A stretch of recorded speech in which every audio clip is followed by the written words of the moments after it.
We track storms to alert you first. This is KIMT Storm Team 3, weather coverage you can count on. And I'm joined now by KIMT Storm Team 3 meteorologist Ryan Knapp. And Ryan's watching a couple of things. First of all, the possibility of some rain in the forecast, and we're also looking at better air quality. Yeah. I would say that by a margin, because today has been really nice. Yesterday we saw a bit of an increase as well in the niceness when it comes to the air quality. Right now we're in the green technically here all across much of Rochester, especially Olmsted County. Further to the west, also into the green, but we're still working on our counties to the east currently, especially some of our North Iowa counties as well as our eastern Minnesota counties. So we're slowly making our way back to those green levels. That's where we want them. We don't want to see any of the oranges at all. But right now, we're looking really nice all across the city right now. Don't see any of that haze out in the distance. Can actually see the hills in the background there. 78 degrees, partly cloudy skies, looking really nice. Temperatures up in the upper 70s. And we'll see temperatures tomorrow actually cooler than where they are right now. A lot of the models are kind of tossing back and forth, that they want to be in the middle 70s, if they want to be in the upper 70s, the lower 70s, some even trying to show 60s. I just think that's maybe a little bit on the low side. But outside right now, I'm not having to worry about that at all. Seeing upper 70s and even some 80s to the north, especially down to the south as well. So we're looking really nice to cap off our Wednesday.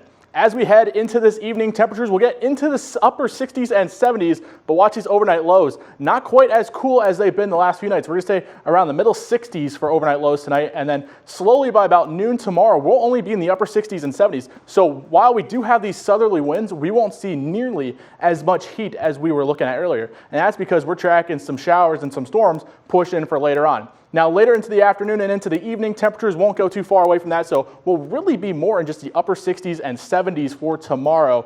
Quite a difference from maybe even the 90s that we've seen really last week and even the 80s as well. But this is going to be the big picture. So tonight you're going to notice those clouds start to push on in. They're going to start to cover all across the viewing area. And then here comes tomorrow morning, really early, seeing some showers towards our western counties. And then it won't be till a little later on, about 12 o'clock, that we start to see some showers start to pop up a little further to the east. Won't be surprised if there's an isolated thunderstorm or two in those as well. And then 5 o'clock is kind of the main thing we're looking at right now, a chance for a few showers and storms to start to push in. Those will trek further off to the east, and then we'll start to clear up for the rest of Thursday and into early Friday morning before maybe seeing the chance for an isolated shower or two more towards the west. And that's why we still have those rain chances there at around 20% for Friday.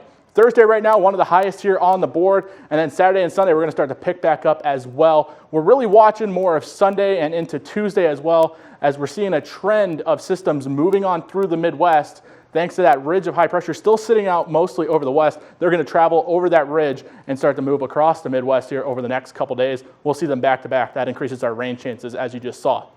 This evening, though, we're looking at great conditions. We see some partly cloudy skies. Temperatures getting into the upper 70s by around 8 p.m. Overall, we're looking really nice for the rest of this evening. For later tonight, temperature's going to get into the middle 60s, and I wouldn't be surprised if you see maybe a few upper 60s as well for overnight lows. Some building clouds will start to get in there as well, and maybe the chance for an isolated shower or two over the course of tonight. We'll get up to 76 tomorrow and see temperatures gradually approach the 90s as we move towards next week. But Saturday and Sunday, we still see the chances of storms, and we don't need the severe weather. We need the rain.